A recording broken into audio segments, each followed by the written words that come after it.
తమిళనాడు రాజకీయం అయితే శరవేగంగా పోలరైజేషన్ వైపుకి వెళ్తోంది.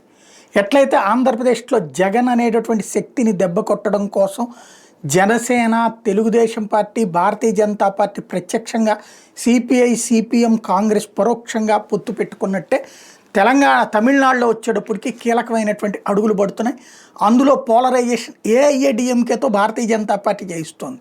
ఓ పక్కన ఇప్పటికే ఎన్పీకే లాంటి వాళ్ళు యాడ్ అయిపోయారు, అట్లాగే టీఎంసీ లాంటి వాళ్ళు ఉన్నారు. మరొక వైపున మిగతా ఇంకొక 2-3 పార్టీలు ఉన్నాయి. ఇవి కాకుండా ఇప్పుడు ఏదైతే దినకరన్, తన టీవీ ఛానల్ యజమాని అయినటువంటి దినకరన్ పార్టీ వచ్చి జాయిన్ అవుతానని ప్రకటించింది.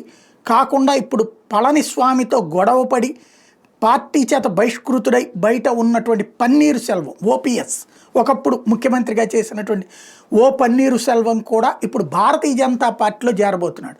తద్వారా పళనిస్వామి, పన్నీరు సెల్వం మళ్ళీ కాకపోతే వేరు పార్టీలు తరపున, ఇదివరకు ఇద్దరు ఏఐడిఎంకే, ఇప్పుడు ఇటు.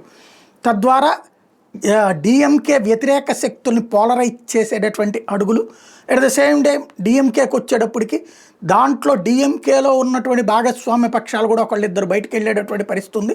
వాళ్ళు వెళ్ళి విజయ్తో పొత్తు పెట్టుకోవడానికి సిద్ధపడుతున్నటువంటి పరిస్థితి ఉంది. అలా కాకుండా విజయ్ని కూడా కలుపుకుని పొత్తు పెట్టించుకోవడానికి మరొక వైపున కాంగ్రెస్ అధినాయకత్వం విజయ్తో మాట్లాడుతుందన్నటువంటి చర్చలు నడుస్తున్నాయి. అదే జరిగితే డిఎంకే విజయ్ పార్టీలు ఒకటవుతాయి, లేదా విజయ్ ఒంటరిగానే పోటీ చేస్తే, లేదా విజయ్ ఇంకొక కూటమి కడితే విజయ్ కూటమి చీల్చే ఓట్లు ఎవరికి, అది డిఎంకేదా ఏఐఏడిఎంకేదా అన్న దాని మీదన తమిళనాడు రాజకీయం ఆధారపడి ఉంటుంది.